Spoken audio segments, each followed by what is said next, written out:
a Jimmy Brennan production.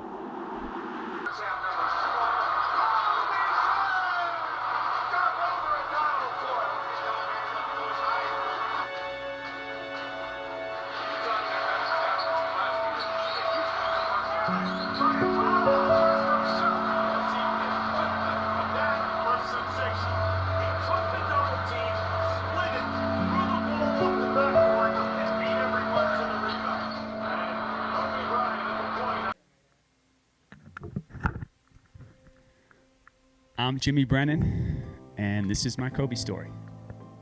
I was born in Torrance, California, which is in South Bay area of Los Angeles, California, where I lived until I was 9 years old. And in doing so, one of the rites of passage you get from being from Southern California is you get to be a Lakers fan.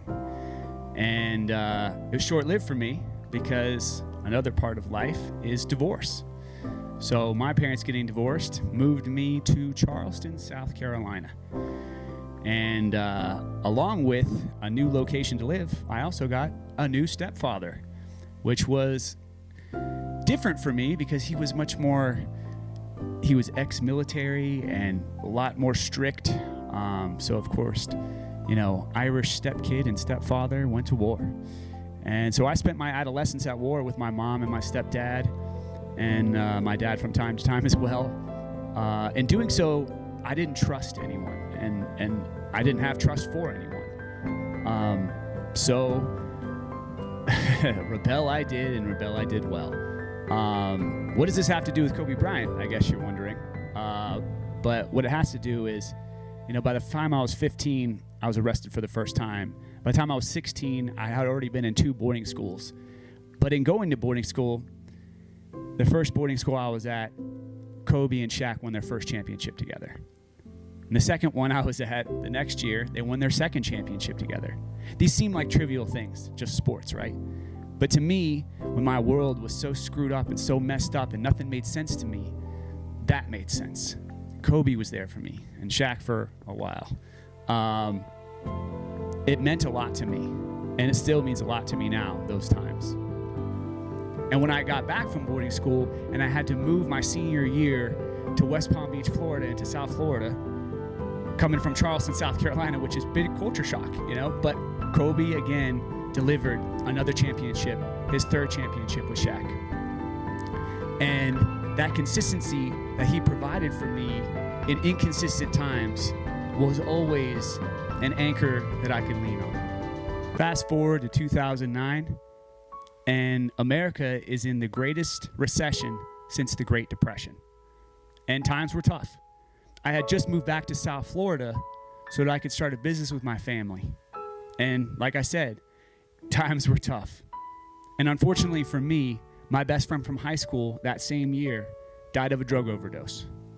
So simultaneously, as I'm trying to start a business in a tough time already, God gives me one of the toughest things that I've ever gone through. But then again, Kobe delivered the first championship outside of him and Shaq's tenure together. And I know it seems like a trivial thing, but when times are hard and everything seems like it's stacked against you, so sports can really mean something more than sports. Recently, I traveled back to Los Angeles to visit my friends and family. Like I said, I'm from Los Angeles.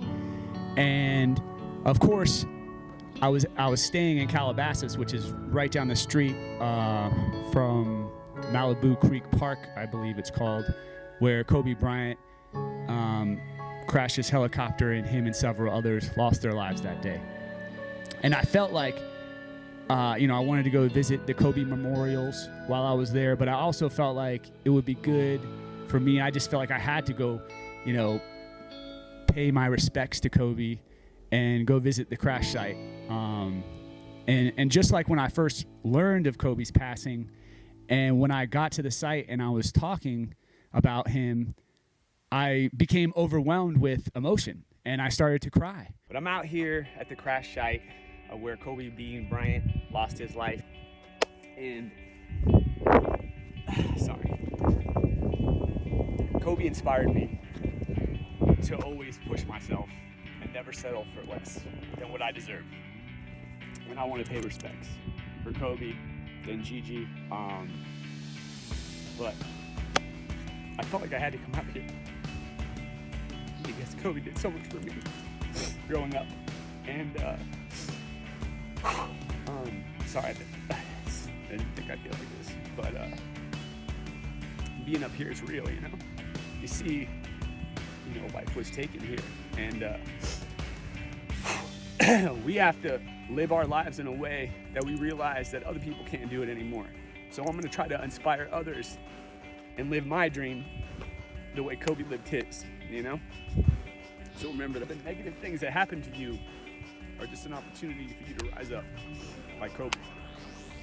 So rest in peace, Kobe. Rest in peace, legends of God Creed. On that terrible day. There's some memorials from family members.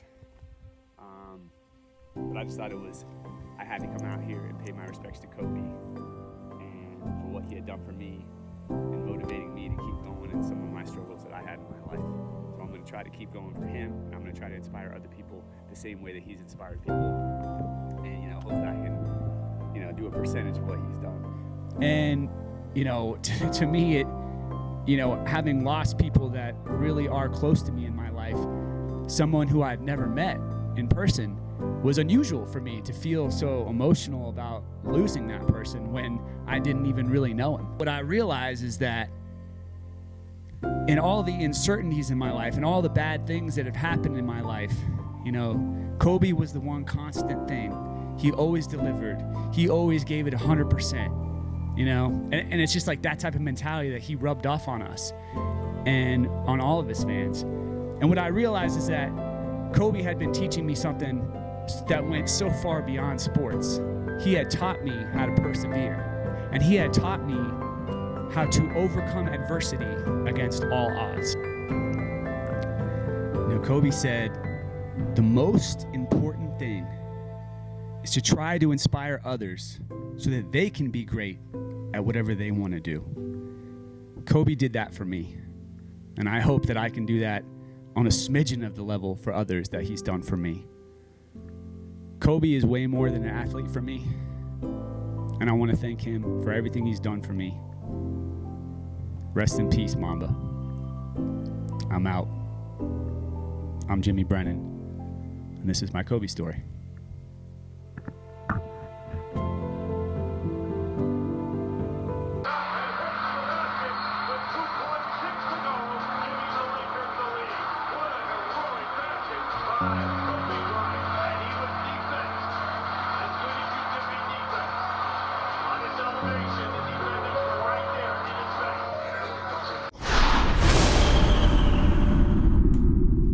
A Jimmy Brennan production.